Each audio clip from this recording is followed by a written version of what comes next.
Breaking news sa katatapos na laban ni Jaron Ennis versus Karen. Dedepensa ni Jaron Ennis ang kanyang IBF welterweight belt. Unang laban noong 2023, tinalo niya si Karen via unanimous decision. Ngayon mga tol, umabot ulit sa unanimous decision kontra Karen. Hindi talaga magawa ni Jaron Ennis na tapusin ito sa knockout o stoppage. Maganda yung pinapakita ni Karen sa unang round dahil tinatamaan niya si Jaron Ennis. Pero hindi sapat ang lakas ni Karen para saktan niya si Jaron Ennis. Malaki kasi itong si Jaron Ennis kaya kinakain lang yung suntok ni Karen. Pagdating nga po ng round 5, bumagsak si Karen. Pero nakarecover itong si Karen at tinuloy ang laban. Pagdating sa mga sumunod na round, yumayakap na itong si Karen para mapigilan ang atake ni Jaron Ennis. Kaya medyo nahirapan din talaga si Jaron Ennis dito. Hindi lang kasi nagdedepensa si Karen, bumabato rin siya ng suntok, gumaganti rin. Kaya hindi nagkumpiyansa si Jaron Ennis. Pero malaking factor yung ginawa ni Karen na yumayakap kay Ennis. Hindi na siya lumaban ng long distance kay Ennis kasi kakainin siyang buhay dyan. Kaya pagdating nga po ng round 10, nabanas na itong referee dahil puro yakap itong si Karen. Kaya binigyan niya ng point deduction si Karen.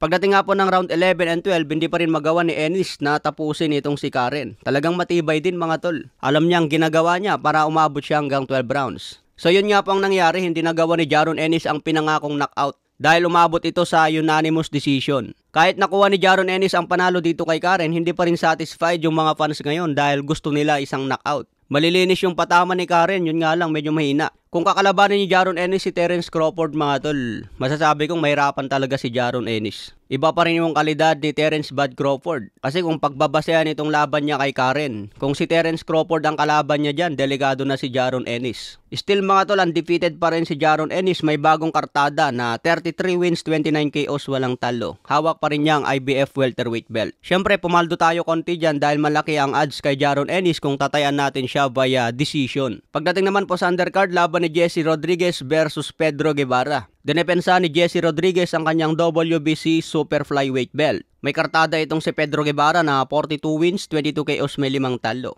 Isang Mexican fighter ito at may edad na 35. Hindi nga po pinatagal ni Jesse Rodriguez ang laban dahil tinapos agad sa round 3 via TKO. Dalawang beses niya pinabagsak si Pedro Guevara sa round 3. Hindi na nakarecover si Pedro Guevara at natapos na via TKO. May bagong kartada ngayon si Jesse Rodriguez na 21 wins, 14 KOs, walang talo. Samantala, Oscar De La Hoya sinabi agad na gusto ikasa ang Jaron Ennis versus Berril Ortiz. Ito nga daw ang plano ni Oscar De La Hoya, tapatan ng dalawang undefeated. Magandang bakbakan ito mga tol, kaya abangan po natin. Samantala, nagbigay naman ng reaksyon si Terence Crawford sa panalo ni Jaron Ennis. Ito nga pang payag ni Crawford, stay focused and keep working on your craft. Ituloy lang daw ni Jaron Ennis ang kanyang misyon at mag-improve para maabot niya ang pinakatuktok ng tagumpay. Kailangan daw mag-focus ng gusto si Ennis para maabot niya ang pinakatuktok.